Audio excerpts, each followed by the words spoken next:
আমরা তার শারীরিক সুস্থতা কামনা করি, দেশবাসীর কাছে তার জন্য দোয়া চাচ্ছি। আমাদের এখানে ভর্তি হওয়ার পর থেকে তামিম আমাদের সাথে সর্বাত্মক সহযোগিতা করে আসছেন, সেই জন্য ওনার এবং ওনার ফ্যামিলির কাছে আমরা কৃতজ্ঞ। আশা করি উনি দ্রুতই আবার ক্রিকেটে ফিরে যাবেন। দেশবাসীর কাছে আবার ওনার জন্য দোয়া চাচ্ছি।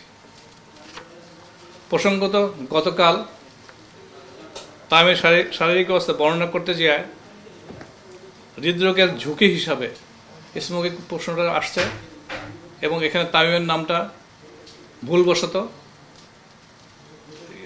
অ্যাটাচ করার জন্য আমি দুঃখিত এবং আমি চাই যে আপনারা এটা মিডিয়ার মাধ্যমে জানানো যে আমরা আসলে রিস্ক ফ্যাক্টর হিসাবে, মানে হার্টের রিস্ক ফ্যাক্টর হিসাবে এই প্রশ্নটা করছিলাম। তামিমের নামটা এখানে এসে যাওয়ার জন্য আমরা দুঃখিত।